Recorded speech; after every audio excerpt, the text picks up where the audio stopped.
So on the Toyota RAV4 Hybrid, you go to the back seat behind the passenger side, and you can see there's some vents right here, and that's the cover to the air filter for the hybrid battery. And the one thing that you have to do before you take off this cover is find this screw right here, and it's over here on the bottom right corner. And once you locate it, you need a Phillips head screwdriver so that you can open it. Turning the screwdriver counterclockwise will unscrew that screw right there, and you just keep on pulling it out, and then you can do it by hand at the end and then pull it out. And there's actually a ring piece that comes out too that is kind of like a washer. I'm not sure what the name is, if you guys know, but those are the two pieces. Make sure you put it in a good safe place.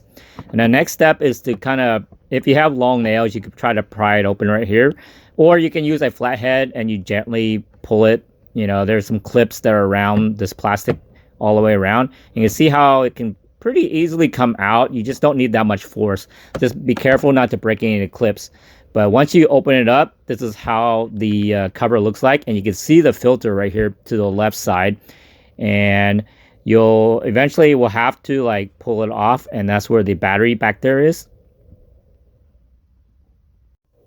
To remove the filter, you have to take it off these 6 tabs or clips, however you want to say it, off the edges of this filter. You got to be careful if you're going to try to reuse the filter, because if you want to clean it, then you want to make sure you pull them off gently, not to rip it, so that, you know, the filter can still be held in place. So gently pull it off, and you can kind of see how easily it can be taken off, but you just got to be very careful. And then once it's removed, this is how it looks like.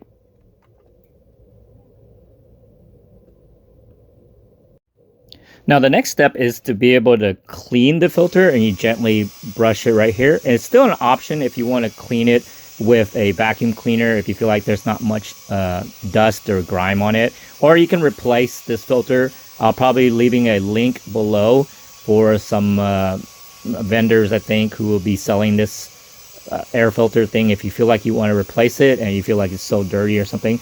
But the owner of this vehicle wanted to just kind of freshen it up by just cleaning it by vacuuming it with this Dyson vacuum cleaner. And it's pretty quick and easy to be able to vacuum the dust off and make sure that there isn't much, like, you know, here there's a little cotton ball that's stuck right here, and then he can just clean it off.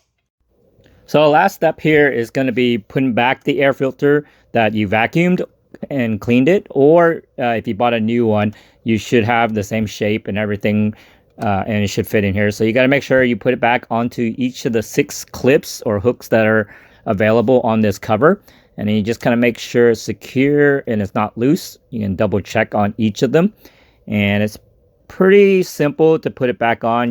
That's why you make sure that you don't want to rip those edges right there if you're reusing the filter. But you still have the option of buying a brand new one if you want. But if you know the orientation of the cover originally, you just push it back in. Now you slowly use your hand and press down. If you know where the locations of the clips, it should be all the way around the edges, and you just kind of make sure you hear some clicking sounds and kind of feel around to see if it's loosening anything, and it should be pretty secure. And the last step is going to be put that ring kind of washer thing back into that hole right there, and then you put in the Phillips screw back in there, and you take your Phillips screwdriver and just screw it back in after you hand tighten it. And it's fairly easy. You just clockwise turn it, and it should secure it back in itself, and then your filter is clean or replaced.